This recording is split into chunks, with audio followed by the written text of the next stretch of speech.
પાટણ જિલ્લાના ચાણસ્મા ખાતે ભાજપ કાર્યકર્તા સંમેલન યોજાયું. પાટણ જિલ્લાના ચાણસ્મા ખાતે ભાજપ દ્વારા કાર્યકર્તા સંમેલનનું આયોજન કરવામાં આવ્યું હતું. ભાજપ પ્રદેશ પ્રમુખ જગદીશ વિશ્વકર્માના સાનિધ્યમાં યોજાયેલ આ સંમેલનમાં મોટી સંખ્યામાં કાર્યકર્તાઓ અને સ્થાનિક આગેવાનો ઉપસ્થિત રહ્યા હતા. ચાણસ્મા શહેરના સુરાણી સંસ્કાર ભવન ખાતે આ સંમેલન યોજાયું હતું. કાર્યક્રમ પહેલા ભાજપ પ્રદેશ પ્રમુખ જગદીશ વિશ્વકર્મા ચાણસ્મા ખાતે આગમન કરતા તેમનું કાર્યકર્તાઓ દ્વારા ભવ્ય સ્વાગત કરવામાં આવ્યું હતું.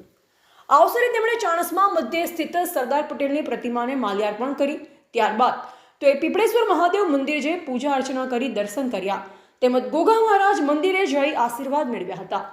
ત્યારબાદ સુરાણી સંસ્કાર ભવન ખાતે આયોજિત કાર્યકર્તા સંમેલનમાં ભાજપ પ્રદેશ પ્રમુખ જગદીશ વિશ્વકર્માએ કાર્યકર્તાઓને સંબોધતા જણાવ્યું કે ભાજપની શક્તિ કાર્યકર્તાઓ છે અને સંગઠનને વધુ મજબૂત બનાવવા માટે દરેક કાર્યકર્તાએ સંગઠનાત્મક કાર્યમાં સક્રિય રહેવું જરૂરી છે.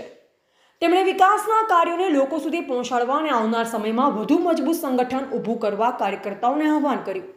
આ પ્રસંગે ભાજપના સ્થાનિક આગેવાનો, પદાધિકારીઓ, કાર્યકર્તાઓ તેમજ શહેરના નાગરિકો મોટી સંખ્યામાં ઉપસ્થિત રહ્યા હતા. સમગ્ર કાર્યક્રમ દરમિયાન કાર્યકર્તાઓમાં ઉત્સાહનો માહોલ જોવા મળ્યો હતો.